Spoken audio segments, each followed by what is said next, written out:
Well, welcome everybody. I'm Nicola Barrett, Chief Corporate Learning Officer at Emory Executive Education, and it's wonderful to welcome you all back to this session around innovation in actions for everyday, and I want to say everybody's work.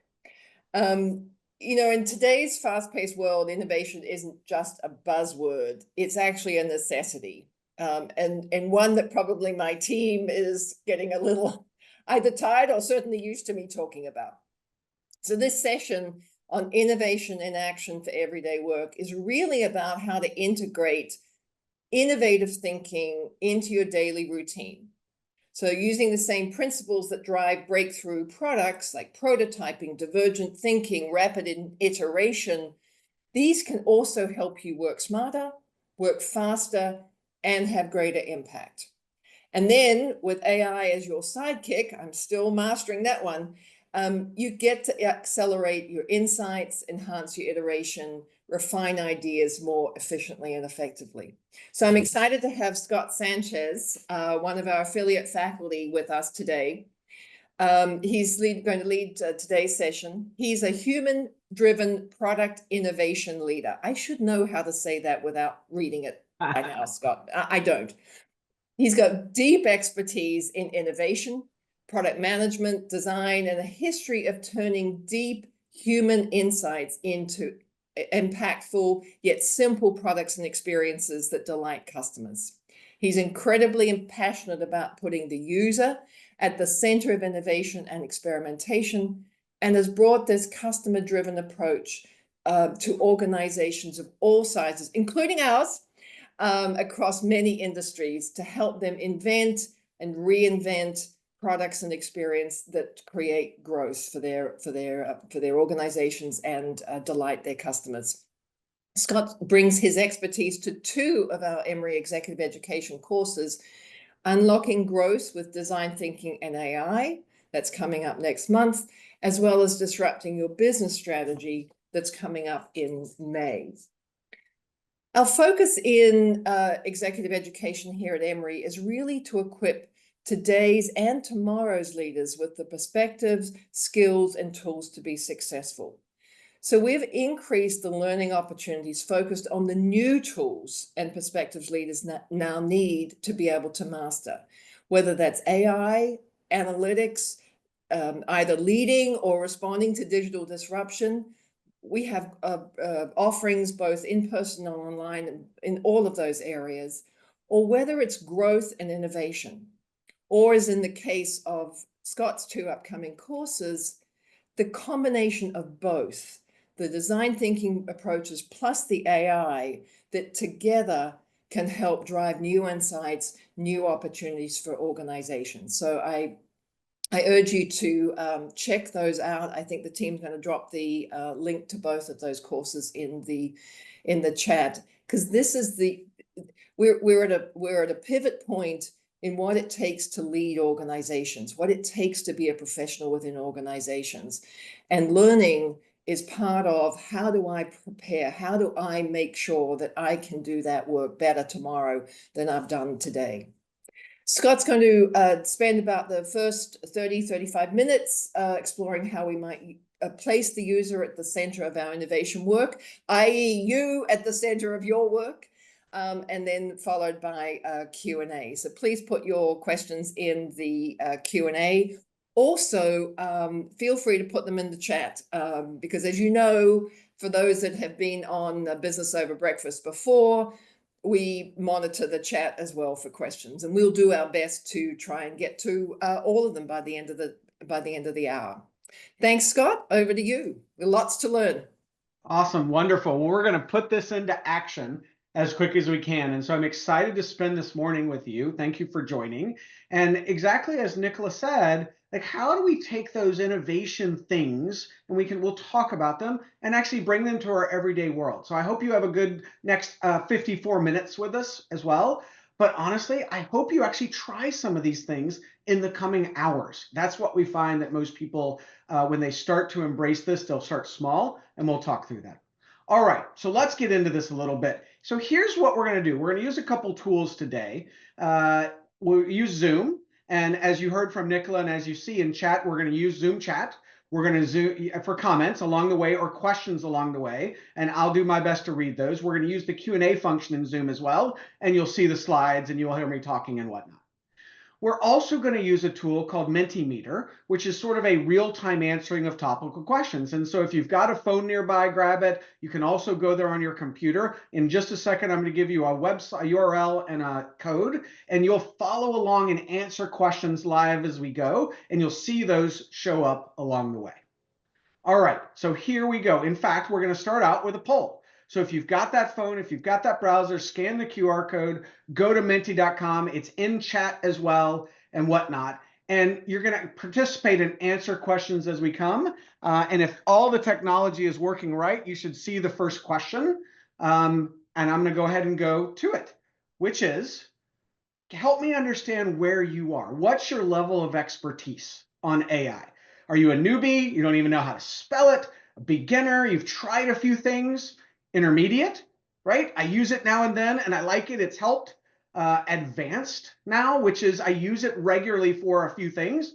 Or look, should you be up here actually talking and actually instead of me? Awesome. So thank you. So go ahead and participate. You're on your way. Brilliant. Great. We're starting to see, so a couple newbies, right? Some beginners and intermediate. Fortunately, I don't think that was me who was the expert. So there's one of you out there. If I could figure out a way to give you the mic, I would, but we'll keep it me for now. Great. So that's sort of where we are as we think about this. Yes, Gary, I am live. This is not my QA, my AI. My AI is over there watching, by the way, and he's going to critique me, right, a little bit later. So thank you for that. Okay, so now that we have a little bit of sense of where we are, what we're going to do as we go through this exercise is we're going to talk about some things you can do that aren't AI, some things that are AI.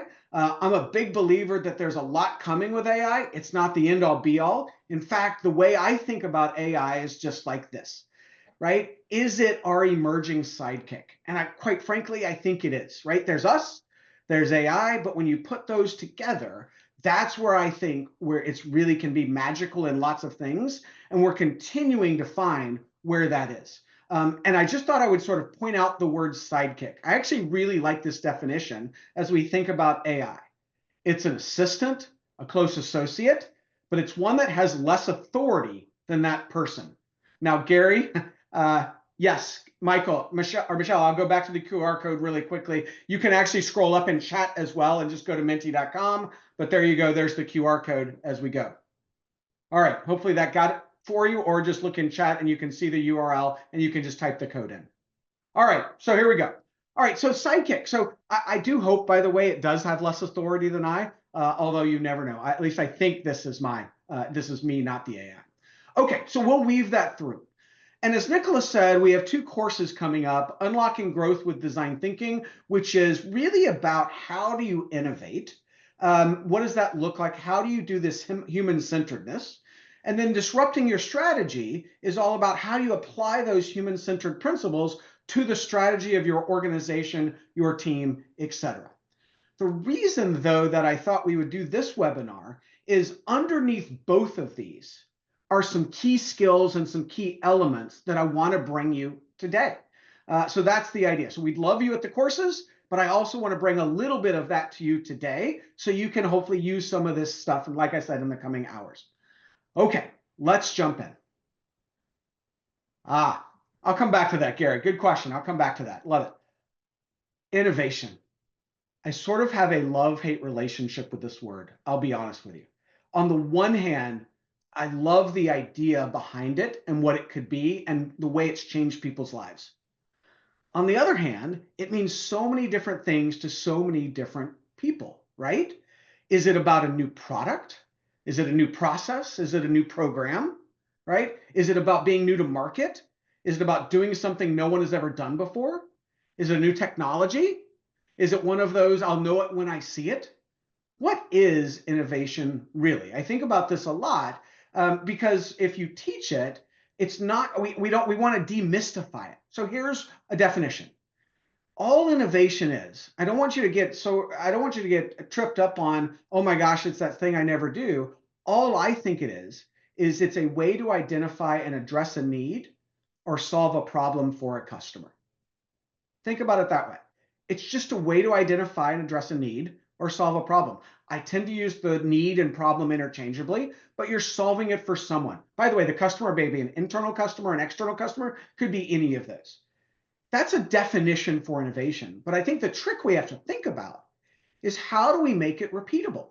How, as an organization, how, as you and a leader, how do you actually make sure that you can maximize your chance for success of doing it? You're not going to get it right every time. You're not going to be perfect every time, right? That's just the nature of innovation. But how do you maximize the chance that you're going to? And so for me, the most repeatable approach to innovation I think about is design thinking. And Gary, it absolutely has a critical thinking dimension, but it's more than that.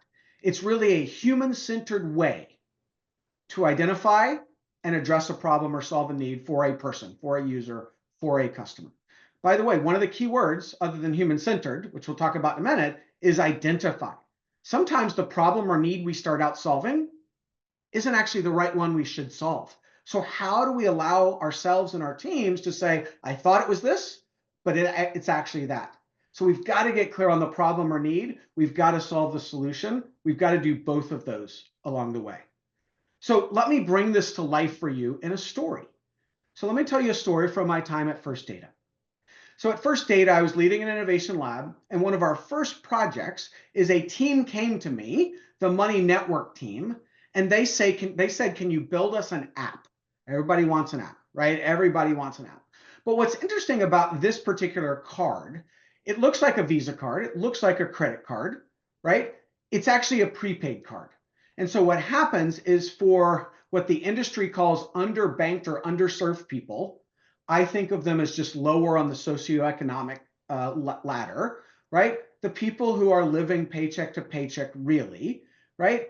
Instead of getting paid and deposited into a traditional bank, these people aren't big fans of banks. Banks have fees and charges, and that can really throw you for a loop every week.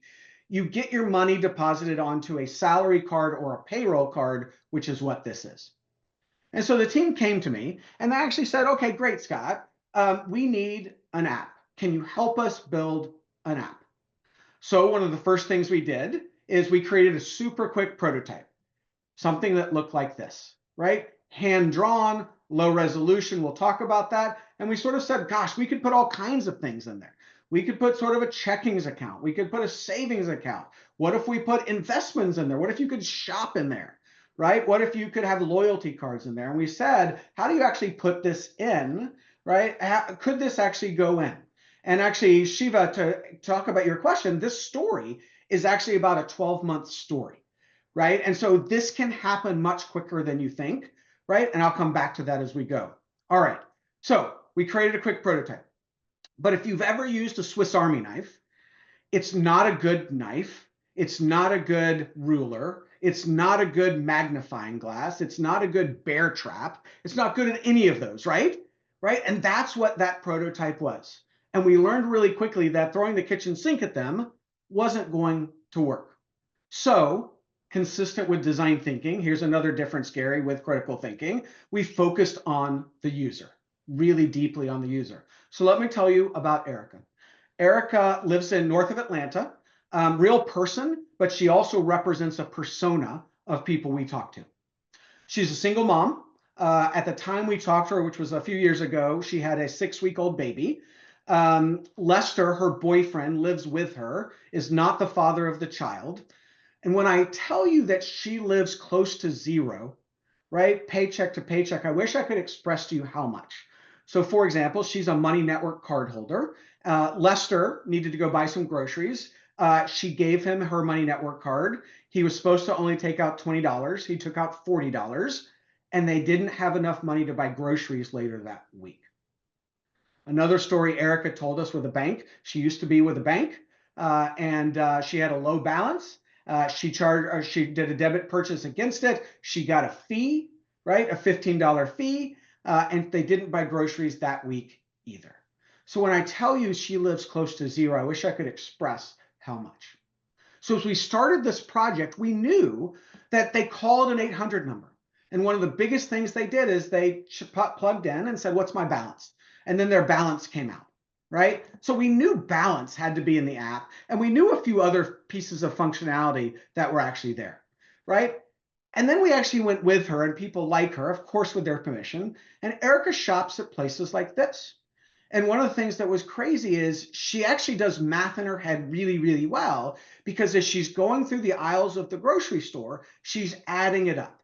Because as great as this prepaid card is, it looks like a Visa card. She feels like she's part of the financial mainstream, right? All of that is great. But the worst thing that could happen is that she gets up to the register, uses her card, and gets denied due to insufficient funds. So she's doing the math along the way. Do I take this? Do I put this back? Etc. So as we started to learn and iterate, here was another version of what we created. You can see the balance, right? You can see a balance. We knew that was going to be pretty prominent. The other thing she does is she does mental math in her head about, oh, I just went to Sam's Club. Does that show up? Oh, yeah. But I also went to Kroger. Oh, that hasn't showed up yet. So my balance really isn't 1,000. It's less than that. So she's doing that math. And then we put this in front of her, and people like her, and we got feedback. Great. And this was quick, right? No code has been written yet. This was within days and weeks, right? As we figured that out. And as we were continuing on, we learned that there was something around saving money, right? There was something about saving money. How do we do that? When we think of saving money, when people higher on the socioeconomic ladder think of saving money, they think about maybe a car, maybe a house, and putting it away in a savings account and never touching it again, right? That's not the way people like Erica think. In fact, the way people like Erica think is they think like this. They act like this. You've heard of envelope budgeting. We saw envelope budgeting like you wouldn't believe. They would literally put cash into these envelopes and put the envelopes away in a safe place. And that's how they would save. And oh, by the way, we had this one woman come in who said, I try to save for a rainy day, but it rains a lot. So we said, well, what if we could actually mirror this digitally? Long story short, we created a concept called piggy banks, right? Piggy banks, you can swipe $5 in or swipe $5 out. That's the idea. And they can save money along the way. You can name the piggy banks, right? All of those things. Really interesting feature. You can move money in quickly. We launched the product, as I mentioned, sort of within 12 months, and we had great results. Right. So, the first version, we got a 64 net promoter. If you're familiar with that metric, that's world class. Another launch, when we launched piggy banks, over 40,000 people saved $4 million, over $4 million in the 5 weeks from after Thanksgiving to the beginning of a year. And this one woman said, and you can see it, I've never been able to save money. Now I have 2 piggies, and it makes me proud to finally save money. But this also led us in a larger direction as we started to figure out where we were going, right? We thought we were in the business of doing a payment. That's what we thought we were about. That card was about a payment. But as we did the work in partnership with the team, we learned there were a lot of other directions we could go. We could take this to try to find the growth. Some of those we tried, some of those we didn't try, and then we started to narrow down. And we really found our key insight, which is it wasn't just about doing a payment. It was a reframe where it was about managing money. So when we think about that, it was really a shift in our strategy of where we were going and how we thought ourselves that actually ended up sort of with the managing the money part. And by the way, for one of the questions, the net promoter, you can Google it. There are 2 pieces to it. It's on a scale of 0 to 10. Would you recommend this to a friend or a colleague or someone relatable in that dimension? That gives you the score. You subtract the 9s and 10s from the 0s through 6s. But then you ask why you rated it that way, and that can be a super rich, helpful discussion that helps you where you go. Okay, so that's sort of what we did with Money Network. But let me sort of share with you how we did it. And Gary, this is where I think there's a critical thinking dimension to design thinking, but there's more than that. Here's how we did it. We started with empathy, understanding your user well, better than they know themselves. We defined the problem. We thought the problem was around payment. It actually was more around managing money. Piggy banks was about saving. We brainstormed. Yes, we used Post-it notes, right? We prototyped these ideas as well. We tested these prototypes with users, and we iterated, and you saw some of those iterations over and over. And so in many ways, what design thinking does is it says, look, you've got to innovate the how, the solution, the innovation. That is half the battle. The other half of the battle is really understanding who you're solving for and what their needs are, right? Said another way, half of the battle is solving the problem the right way. The other half is solving the right problem. And then, as you know, we also revisited the strategy of where we were going.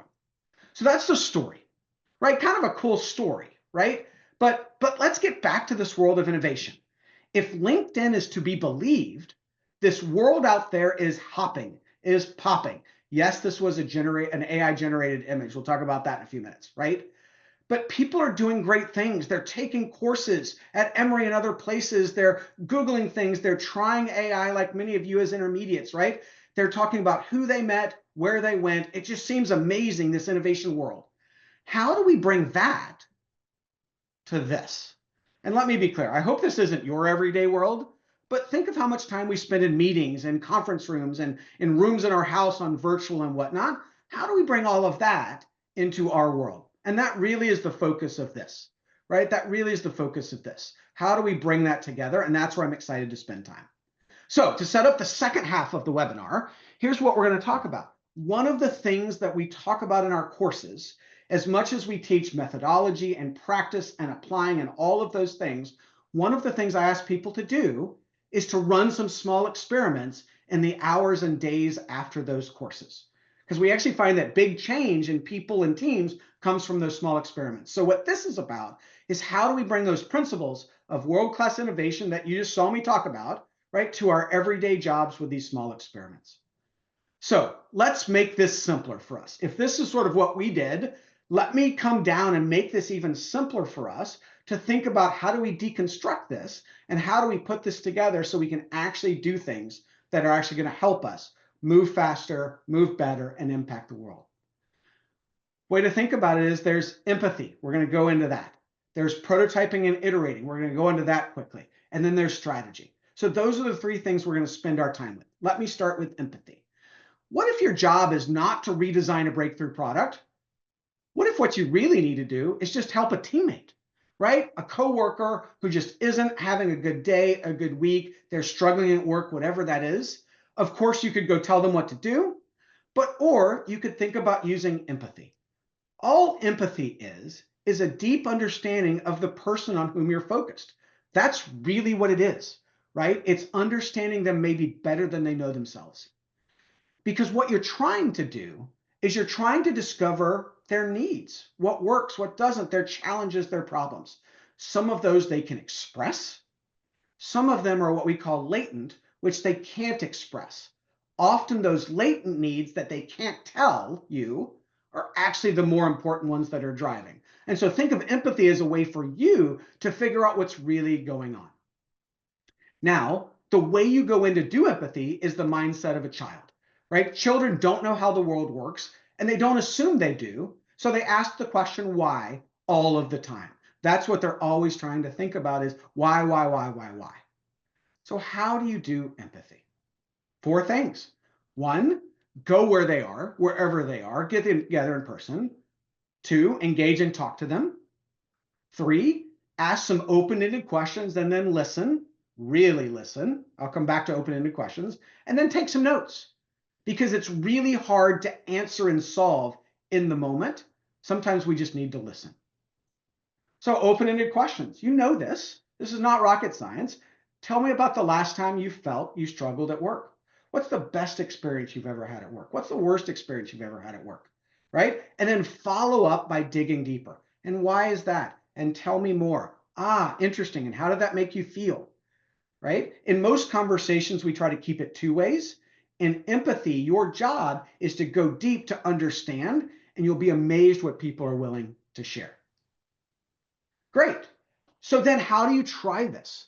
So one small experiment that I'm going to show is this, and we're going to put it in chat, which is engage a coworker deeply through empathy. Say, hey, do you have a few minutes, 15 minutes, 10 minutes, whatever it is, and ask the question, how are you doing really?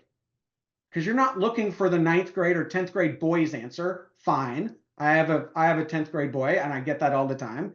You're asking for something deeper and checking in, but then listen to understand, not to solve. oftentimes in conversations, what we're thinking about is we're thinking, all right, what do I need to say next? Oh, I need to solve their problem. My ask of you is just listen to understand and soak it in. That's really what empathy is about. How are you doing really? Okay, so that's an experiment. So back to Menti. So let me ask everybody this. Let me start this. What do you think about this? Give me an idea of how do you feel about trying this small experiment? You're excited and definitely going to try it. Interested, likely to. Intrigued but not sure. Skeptical. And you know what? This one's not for me.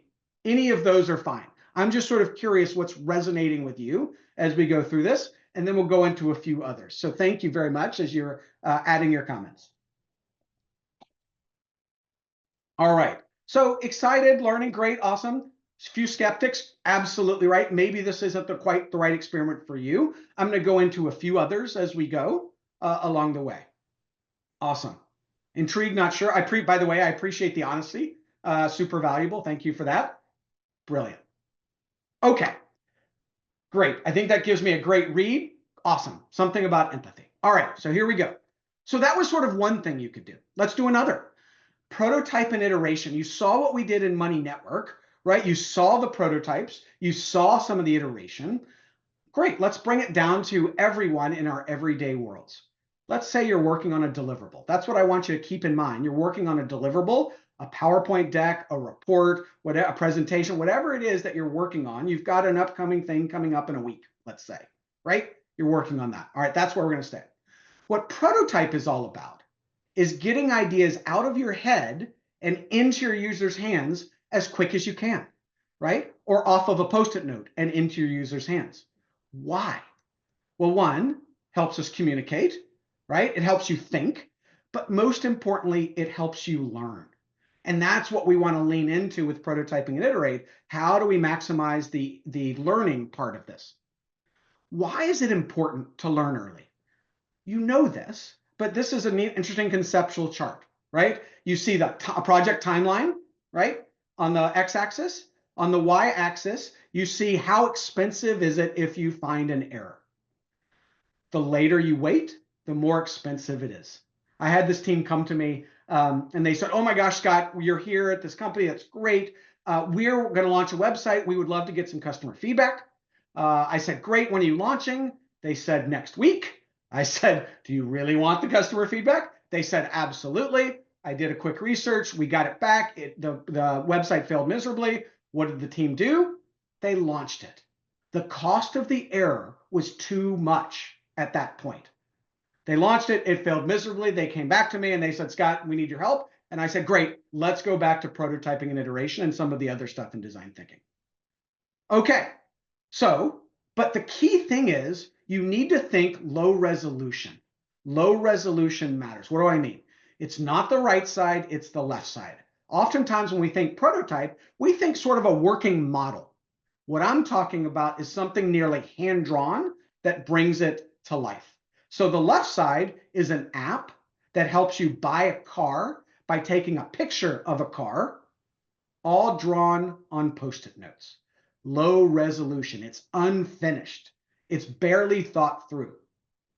But this isn't just about breakthrough products. How do you make this even more real? So when I joined Nationwide, and I was the Chief Innovation Officer, my boss asked me, this was in October, he said, Scott, we need to put together an innovation report for the board of directors by the end of the year, right? So make sure that's on your to-do list. Later that day in October, I came to him with this. I said, got it. Here's what I'm thinking, right? There's an executive summary. Here's some contents that are included. There's probably some charts and graphs that we want to do, right? We'll send it out sort of in early December. You even see the N and the eagle in the upper left. And honestly, I wasn't sure my badge was going to work the next day, but something magical happened in that moment. Other than him saying, who the heck did I hire? He actually leaned forward and gave me feedback. Wasn't that great? Now, did we get the report out? Absolutely, in December, and it was good. But I learned in that moment what mattered to him, and that was huge. And then I iterated. Iteration is just repetition of the process, revisiting that work over time in cycles to get you to better outcomes. Why? Right? Because we don't generally know everything we need up front. right? And if you think you do, unfortunately, you're probably wrong. We learn best by doing. So how do we bring iteration into this? And just as Shiva says, feedback is a gift, and we iterate from feedback. That's what we're trying to do. Okay, so let's do our second small experiment.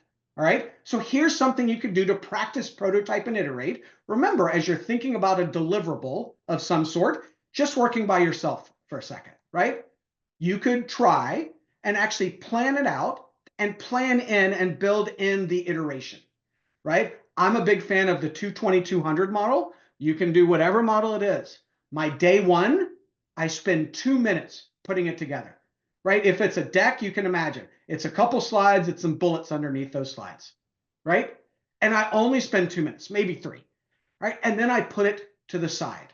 And then something happens with our brain once we start something but don't finish it. It starts to keep moving and it starts to push things forward. And you start to realize there are other things you needed to be thinking about. If you just went into slide production mode, you might not have gotten that. So then a couple days later, maybe I'll spend 20 minutes. I'll apply a template. I'll put together a few things. I'll talk about key messages. I'll start to rough it out. And now I'm starting to get closer, but I'm still not there. And then I'll put it to the side again. And maybe a couple days later, all right, I got to get it done. The meeting where I'm presenting it is a day away or 2 days away. Great, I'll build it out then.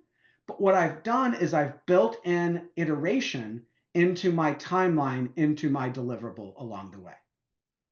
So that's another small experiment you could think about. If you thought about a deliverable coming up, how do you build in the 220-200 model or something like that to make that happen? All right, here we go back to Menti. What about this one, right? Is this one interesting to you? How do you feel about trying this one, right? Which is that building in that iteration. How do you feel about trying this one? How does this one resonate? All right, great. Thank you for participating. Jen, you're doing an awesome job getting those things into the chat. Thank you for that. Brilliant. All right, so great. Not interested. Thank you for sharing. Great. Again, these aren't for everyone. But what I want you to think about is what would work for you in your situation. So again, we're sort of have a bunch of exciteds, a bunch of interesteds. Awesome. It's a very simple thing you could do to bring that mindset, that larger mindset of prototyping and iteration, right, that we talk about in the courses, to actually your everyday work. Awesome.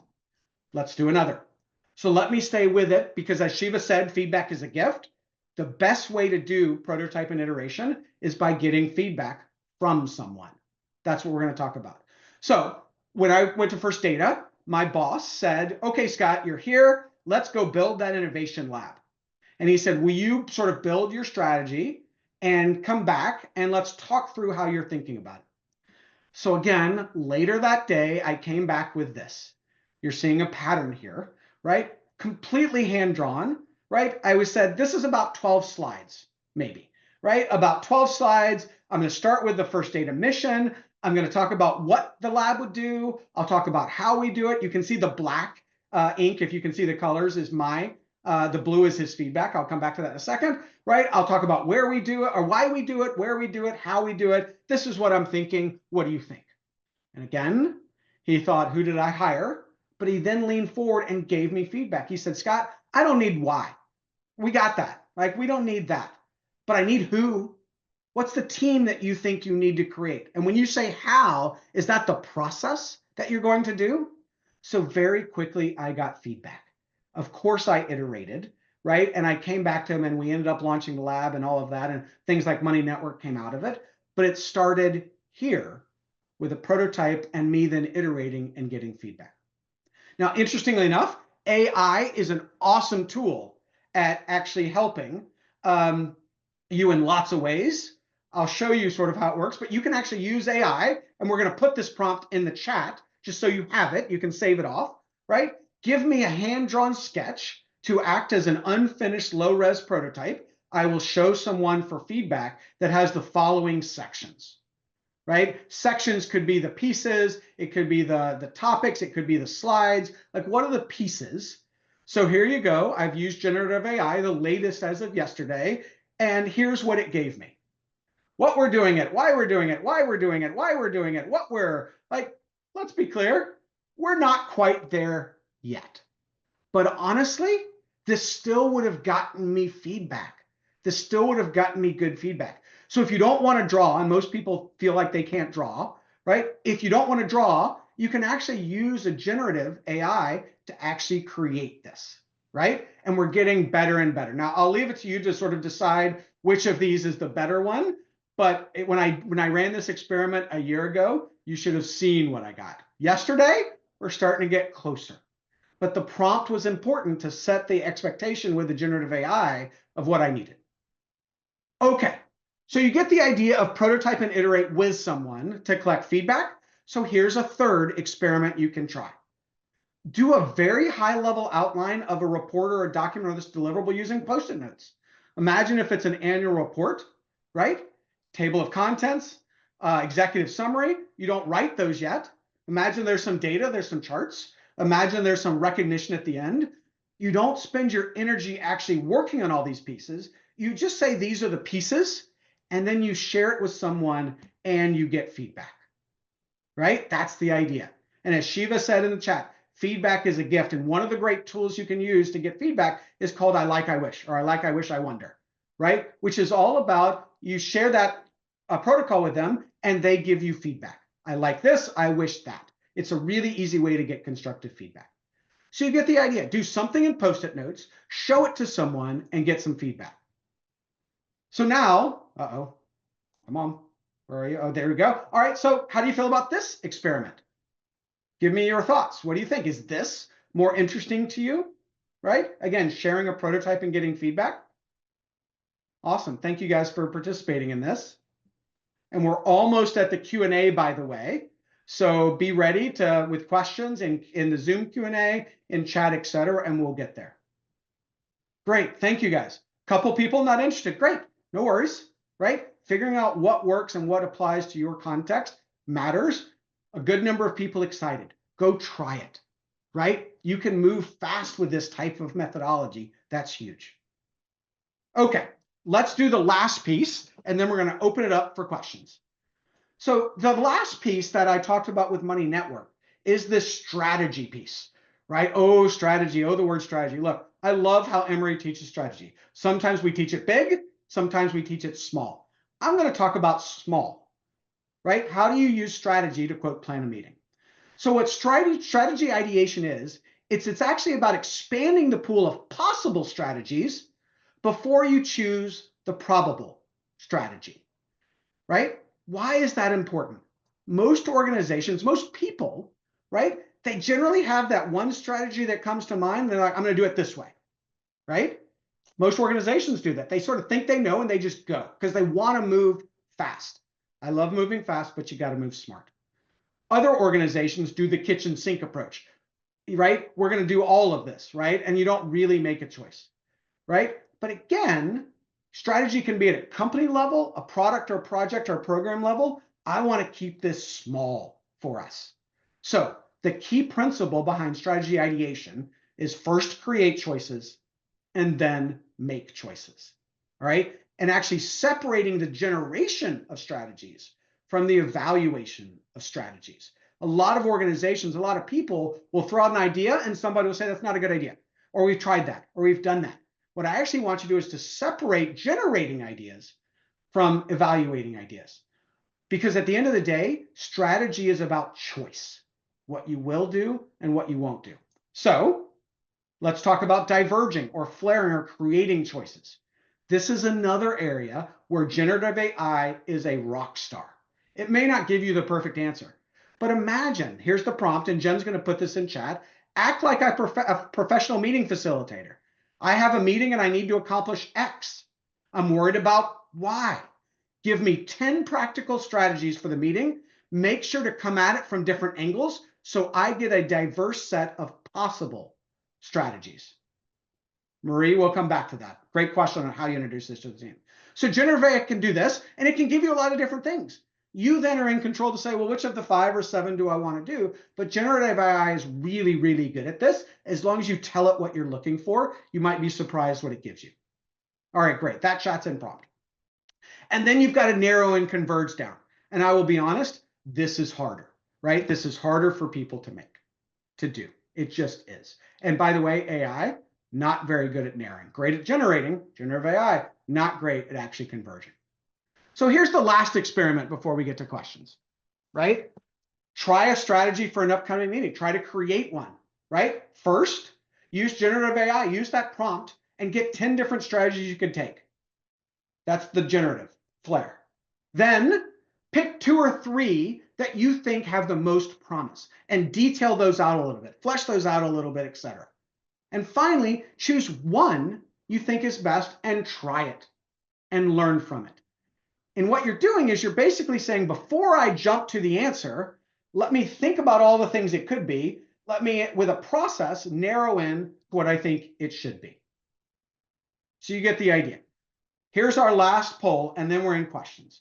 How do you feel about trying something like this? Strategy ideation for an upcoming meeting. It can be used for all kinds of things, to be clear, right? But I want to demystify the word strategy and make it a little more accessible to you. Great. Again, some not interested. Awesome. Love not interested, because you're like, you yourself, by the way, have to figure out which of all these things you actually do. So great. You don't need to do them all. Maybe pick one. So awesome. So excited and definitely trying it. So I like that. Some intrigued, some interested. You get the idea. So thank you for sharing that, by the way. We've got some good interest. I think with that, I think what we really want to think about is questions. How do you make this real for you? And so I think Nicola is going to come back on. And I may actually start with Marie, I think your question, which was, how do we introduce this to your teams? What teams are receptive, right? Let me get to the next slide, right? What teams are receptive? How do you do this, right? How do you think about this? Here's my short answer. I don't really care.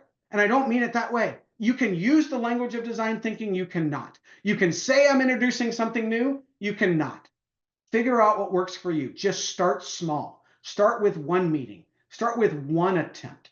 Don't start to think about rolling it out to your team yet, right? The people that get excited from this, the ones that go big, may not have the staying power you want. So my ask of you is try it. Try one thing. And believe it or not, that learning that comes from iteration, you won't just learn which tools work. You'll learn how your team or how people will respond. And that is gold. Feedback is a gift. That is gold for you as you think about going forward. Hi, Nicola. Hey, Scott, thank you. There are lots of questions coming on. Bob asks, your recommendations for virtual design thinking, with respect to those, are there certain phases that virtual is as good as in person? Are there certain phases that you really want to be in person rather than virtual? Have you got any thoughts on that? I do. It's a great question. In fact, I'll just go to the next slide just sort of as a way to point. Now I lost you, Nicola. There you are. I'm here. There you go. You go. So yes. So empathy, the more you can be in person, the better, right? Can you do it virtually? Have I done it virtually? Absolutely. Right. But the more you can see the nonverbals and see their environment, the better. Now, when you're synthesizing empathy, right, and you have virtual whiteboards, look, you can do it on a big whiteboard, but actually everybody with the same screen can actually see better. So actually synthesizing empathy can work better virtually. As you're working on prototype, right? Prototype can be great. If you've got a designer or someone who can just start to sketch, great to do in person. That can easily be done with all these great tools like Balsamic or even like the Apple Pencil. Those can all be done virtually. So, the things that I care most about that are in person is the empathy part of this and probably the debrief of the empathy, where you all can really work together as a team to figure out and make sense of that. Interesting question from Cheyenne. How can we effectively integrate AI, but also consider the environmental impact of it? I love it. I think it's a great question. And look, let's just be honest. We don't know how that's going to develop. And man, I hope we continue to figure out ways to minimize this. The best thing I would say is this. There are some places where AI works really well. There are some places where it doesn't. Let other people figure out some of those things and you take what's best, right? So I'll give you an example. Empathy doesn't do great in empathy. You can't ask, right? Hey, what would a user think? So don't even try.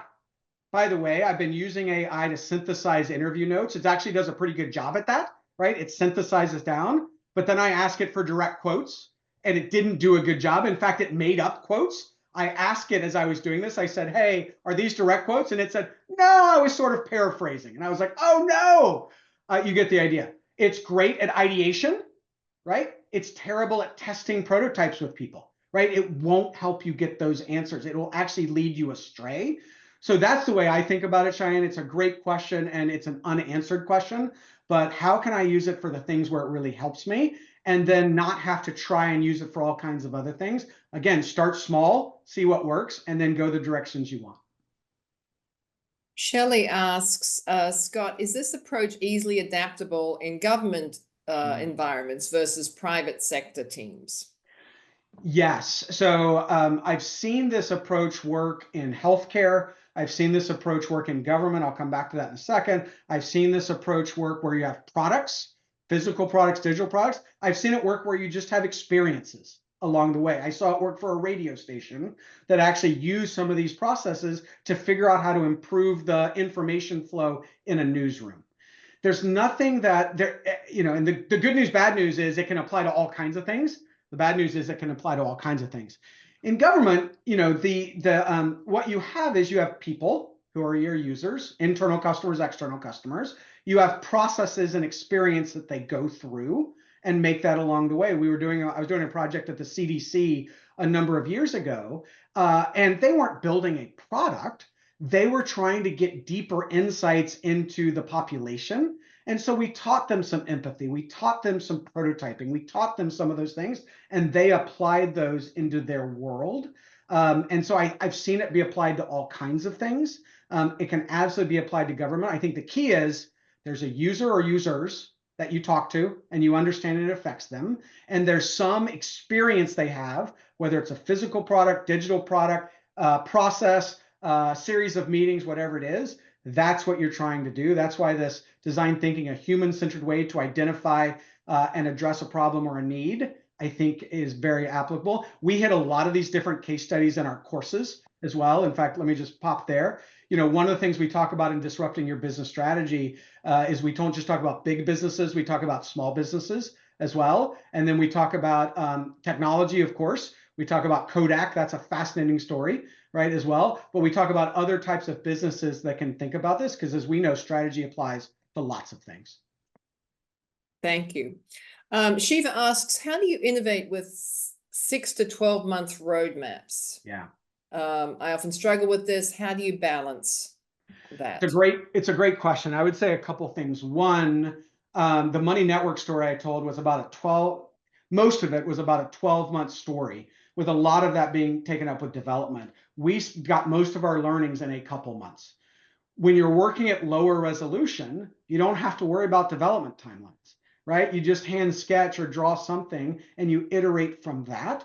And so you can do a lot, not just quickly because it's cheap and fast, but because you're not taking the precious dev resources away as you think about, our manufacturing or operations.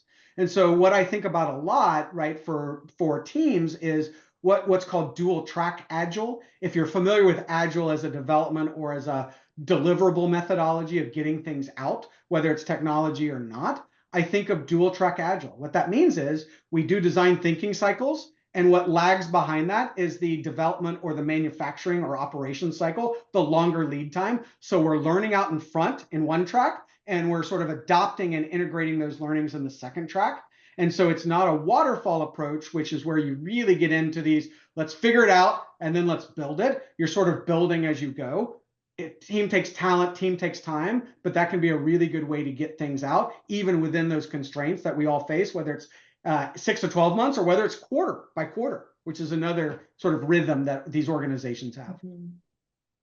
Oh, I just lost my question. Hang on. How do you customize this to so let me ask the question. How do we customize it to our personal voice in a way that it cannot be easily identified as being created strategies by AI generated systems? Brilliant, absolute question, right? So two things. One, you train the AI. This is how I talk. Here's emails, here's documents, right? And whatnot. That's good. And we'll see how that continues to develop because we're still not there and we may never be there. But the second thing is this. Everybody sort of wants AI to be the easy button. I click the button and it generates it and I don't have to do anything. The way I teach it and the way we talk about it in the first course, Unlocking Growth, AI is a starting point. It's a sidekick. It is your starting point. It is up to you to then iterate it to make it right. And because it'll even say, I've asked it multiple times, what's the best answer here?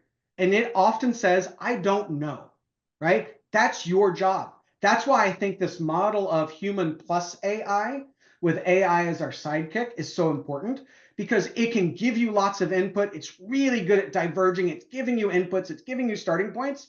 It's up to you to then translate it to your language, to your context, to your organization, and make it work for you. It's just a tool. If you're not doing that and all you want is the easy button, right? I worry about those organizations, those people that'll do it that way. It is still very much a starting point. It's getting better. I don't think it'll ever be the end point, though. Sharing unfinished work into someone often feels really uncomfortable. How do I get over that hump of doing that when the person I'm perhaps sharing it with expects a polished product? I love this question. Yes.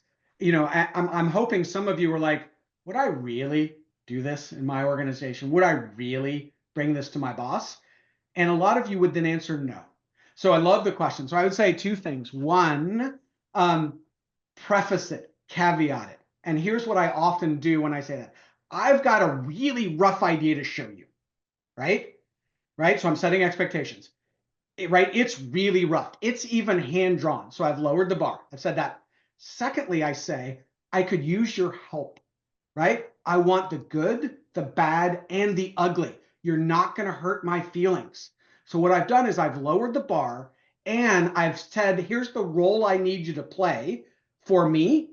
And then what I've found is people want to help, right? If you lower the bar and go away from here's my A paper, if you lower the bar and then ask them how they can help and teach them how to help, maybe with I like, I wish, you might be surprised how they lean in. My boss, I showed you the nationwide story. He would tell that story months later. He said, I thought this guy was crazy at first. But what was fascinating is that within seconds, we had one of the better conversations we've ever had because we had something to react to. And that's all this is something to react to as a prototype, right? That's a huge part of it. And that's, in the first course, we talk about that. And I give even more instructions on different types of prototypes you could run, right?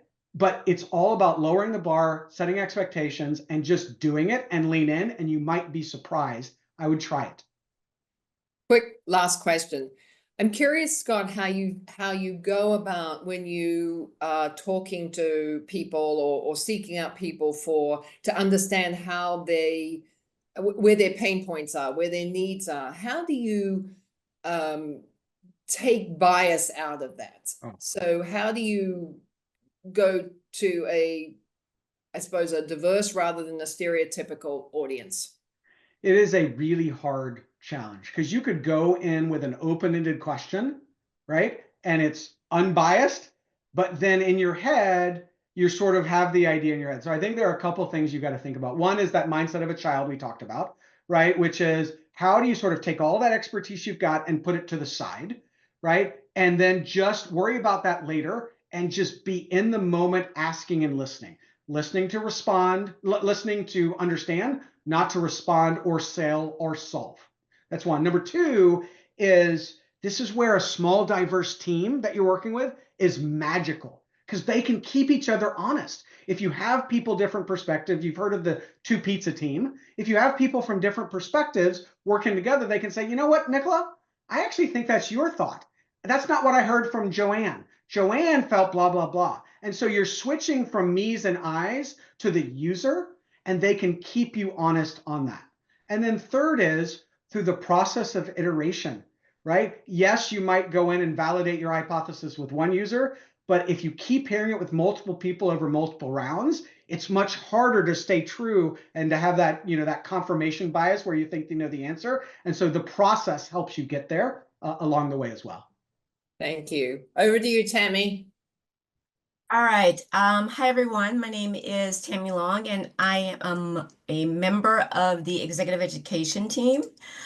We want to thank you for joining us today, but we also want to thank Scott. Thank you, Scott, for sharing all of those insights with us today. I think empathy really hit with a lot of people, and we'll be putting that into practice. We also want to thank you, all of the attendees this morning, for joining us. We know that it takes time out of your day, and we really appreciate you spending this 1 hour with us on the first and third Thursdays of each month.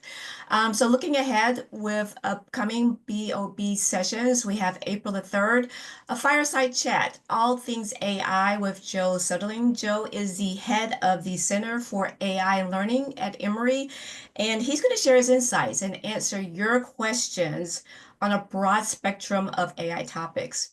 And on April the 17th, we're going to continue with that AI theme with Rajiv Garg on AI agents in business, hype reality, and the road ahead. So hopefully you can join us on one or both of those sessions coming up.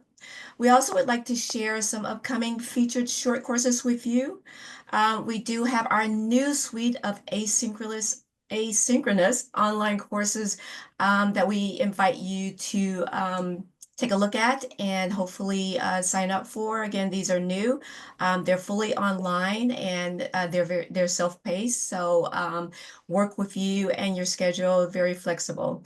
And again, if you enjoy the insights that Scott shared with you this morning, we invite you to attend his course on unlocking growth with design thinking and AI. We also have our Leveraging AI for Business course that's taking place on April the 30th and May 1st. And then Scott comes back again with the Disrupting Your Business Strategy on May 13th and 14th. So those are our featured courses. We would love to see you in those courses and welcome you to join us. Thank you again for taking time out of your day to be with us this morning, and we hope to see you very soon. Bye, all. Thanks. Good luck. Thank you.